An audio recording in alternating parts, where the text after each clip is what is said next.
할렐루야, 반갑습니다. 경산중앙교회를 섬기는 김종원 목사입니다.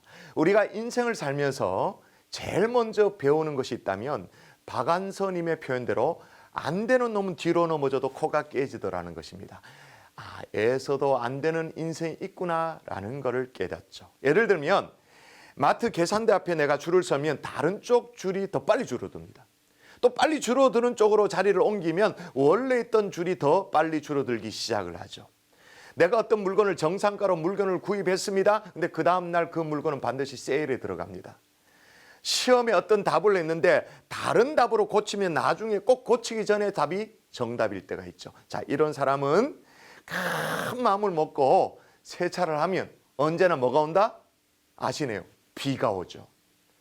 사실 이 정도쯤이야 애교로 봐줄만 합니다. 근데 만일에 인생에 어떤 큰 획을 긋는 일들과 관련이 있다면 어떨까요? 그렇게 힘들게 공부를 해서 대학에 붙었습니다. 근데 그 대학이 교육부로부터 폐교당할 위기로 몰립니다. 그래도 근근히 졸업을 해서 졸업장을 땁니다. 엄청난 취업난을 뚫고 죽을 판 살판 공부를 해서 어렵사리 직장을 구했어요. 그런데 IMF 위기를 만납니다. 금융 위기를 만나게 되어집니다. 그래도 악착같이 버텨서 얼마간의 돈을 모았습니다. 어렵게 모은 돈으로 다들 주식 투자를 다 한다고 해가지고는 주식에 투자를 했습니다. 그날부터 내리막길인 거예요. 몇 년째 그 목돈이 묶여져 있는 경우가 있습니다. 안 되겠다 싶어가지고 다니던 직장을 때려치우고 가게를 차렸습니다. 퇴직금 해가지고 처음에는 사장님 소리 듣고 좋았죠. 얼마 되지 않아서 길 건너편에 동종업종으로 훨씬 더 큰 매장에 대기업 프랜차이즈 매장이 들어서네요. 자, 이런 인생은 뭘 해도 안 되는 인생이죠. 심지어 애써도 안 되는 인생. 그런데 우리는 이런 종류의 인생을 그냥 쉽게 머피의 법칙이다 그렇게 말하고 지나가요. 머피의 법칙 아시죠?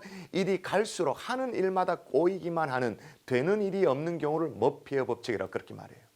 어떤 사람은 네가 팔자가 세서 그렇다라고 팔자 운운을 합니다. 그런데 그러기에는 뭔가 우리가 중요한 것을 놓치고 있다는 생각을 하지 않을 수가 없어요. 근데 시편 127편은 이 부분에 정확하게 얘기를 합니다. 여호와께서 집을 세우지 아니하시면 세우는 자의 수고가 헛되며 여호와께서 성을 지키지 아니하시면 파수꾼의 깨어 있음이 헛되도다. 여러분 마음으로 새겨보십시다. 하나님 없으면 모든 것이 헛되다. 한 번 더요. 하나님 없으면 모든 것이 헛되다. 건축을 하는 사람이 집을 세우는 것은 당연한 거잖아요. 근데 그 당연한 일의 수고가 헛되다라고 말합니다. 파수꾼이 성을 지키는 것은 당연한 것입니다. 근데 그건 역시 헛되다라고 말합니다. 학생이 공부를 하고 주부가 가정을 돌보고 가장이 그 책무를 다하는 것 당연하죠. 그런데 그 당연한 것을 의미 있게 하는 분이 따로 있다라는 거예요.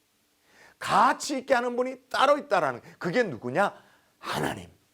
아멘이시죠?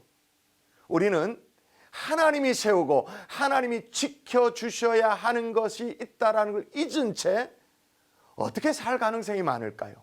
2절처럼 살 때가 많죠. 시편 127편 2절 너희가 일찍 일어나고 늦게 누우며 수고의 떡을 먹음이 헛되도다. 일찍 일어나고 늦게 누우면 되는 줄 알고 있죠. 그런데 여기 헛되다라고 말합니다. 이 헛되다라는 말은 허사이다, 무익하다, 무의미하다.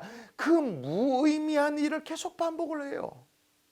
아무쪼록 우리 인생을 세우고 우리 인생을 지켜나가시는 하나님을 다시 여러분의 삶의 주인으로 인정하고 모셔드릴 수 있기를 바랍니다. 우리는 세상처럼 머피의 법칙대로 사는 사람이 아닙니다. 하나님의 법칙대로 사는 사람이기 때문인 것입니다. 여기까지 CTS 칼럼이었습니다.